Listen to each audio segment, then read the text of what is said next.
So it wasn't that long ago, I was on a road trip, and in the parking lot of the hotel, somebody actually backed into the front bumper of my car.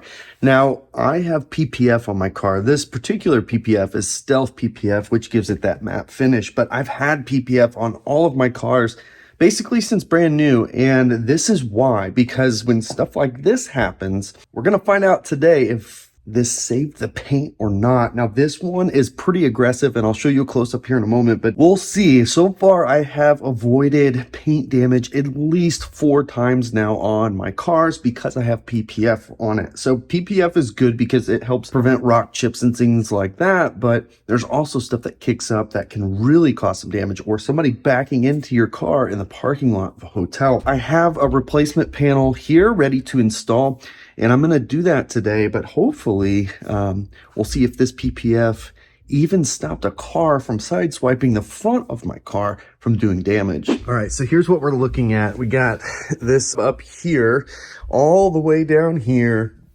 Right here is where I'm most concerned because it ripped off the PPF, and I can see some of the paint, but I can also see some of the adhesive. So I don't know how much of this is damage to the paint and how much of this is adhesive, and I won't know until I take this off. You can also see we've got some scuffs here. It really did some work on the front of this car, but had I not had PPF, this would have been the paint that took the damage. So I'm pretty happy that I have this. And this particular one is a newer cut, so it's actually a multi-piece bumper, which is really great because you put this on a lot easier than a one-piece bumper. That's what we're going to work on today. It looks like I will need to replace the main piece. I'll need to replace this corner piece, and I'm going to go ahead and replace this piece because I'm going to try to get a better job than what I did last time and see if I can make this look nice. But I won't have to replace the bottom. I won't have to replace this piece or this piece on the other side either, which is really nice. So I've already got my slip and tack solution mixed up. For tack, you can either just use hot water or a 1 to 9 mixture of isopropyl alcohol, 70%. A lot of people should probably avoid alcohol because apparently a lot of you are putting too much alcohol in and burning the film, so then it won't stick. So worst case, just use water, but I've still got some tack solution left from my previous job, so I'm gonna get this thing pulled off and we'll take a closer look at how the paint looks underneath here. Now, one really important tip here, when you're removing PPF, you got to be careful. You don't want to pull this towards you. You're actually going to pull PPF off by kind of pulling backwards away from the film, kind of the opposite direction of what you would think, and that'll help prevent adhesive from staying on the panel. However, there's likely to be some adhesive that will stay here and stick, and you'll have to manage getting that off on your own. But we'll deal with that here when we get to it. But for now, let's pull this panel off.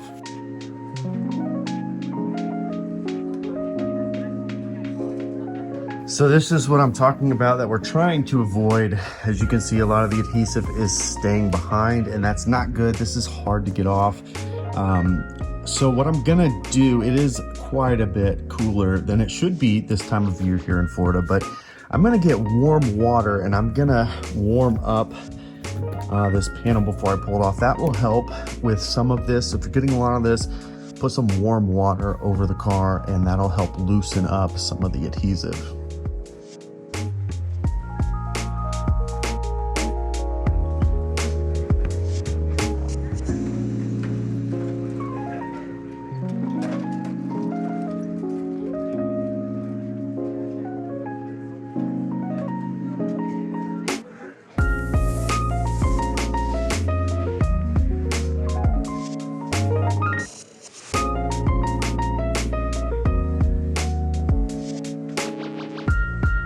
And as I expected, we have a ton of adhesive left behind, and that's because it is like in the 50s. So the stuff is not very pliable when it's cold. Now, if you find yourself in the unfortunate situation where you have to remove PPF or anything else that's got a lot of adhesive and it's stuck on the paint, don't even waste your time. Just get this stuff.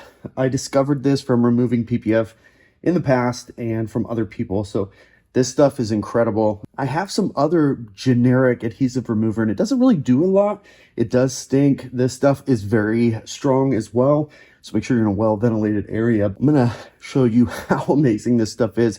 And for anybody who has removed PPF or adhesive off of paint, you're gonna be able to see how incredible this actually is. It's actually a brilliant product. So I'll have a link in the description if you so need something like this, but let me show you how crazy this stuff is. All right, so this is the area we're looking at right here. There's a ton of adhesive right here. It's kind of stuck on there. So we're gonna take our fresh microfiber towel. We're just gonna apply some of this to the towel. Gonna get some of that worked onto the adhesive. And then check this out. This is just the crazy part about this. So a couple of wipes and you can start to see it's already starting to shed away. I'm barely applying any pressure right now, which is good because it's a painted surface. You don't want to scratch it, but look at this. So that little bit of work, and again, strong fumes, as you can imagine. I mean, look at that. That's adhesive all right there, just melting away from the paint, which is pretty incredible. Then just like that, gone. All right, now that we have all of that adhesive off and I have used Dawn dish soap to clean the surface, which is very important. So that way you're not using one of the car wash solutions that leaves like a nano film on the paint. You need this bare paint. So that is now done. There's no more adhesive on the paint. So now we can get straight to work.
All right, and here's the end result after a day or two of drying and pushing down the corners. As you can see, no damage at all. So really dodged one this time. I wasn't sure how deep that was, but it just tore the PPF where it hit the most and left some adhesive behind, which is what we saw earlier. So yeah, another save from PPF, something you should seriously consider. I think this is the third time I've been saved by PPF. So like I said, this is probably the third or fourth time that PPF has really saved me. Not just stopped rock chips, which it does all the time, but saved the paint from some sort of an issue, like whether it's a stick kicking up on the side of the car or something that hit this pillar over here or the person who backed into me in the parking lot of a hotel. So the point is, for a reasonable amount of money and a little bit of work on your hand, you can do this yourself. Even just protecting the front of the car will add a substantial barrier to your car, preventing your paint from getting seriously damaged and having a pretty big bill from a body shop somewhere. So you can get your own kit at Drive Protected, and you can use code BTG20 and you'll save 20% on your order. It's a pretty good deal. And they've got all kinds of kits, whether it's just the front, whether it's the entire car, whether it's just a piece. And with their new guarantee, if you mess something up, they'll replace it. I believe all you have to do is pay for shipping for that replacement panel. So thanks to Drive Protected Shop for continuing to be a valued partner for this channel. I hope that you enjoyed this video. I can't wait to catch you on the next one.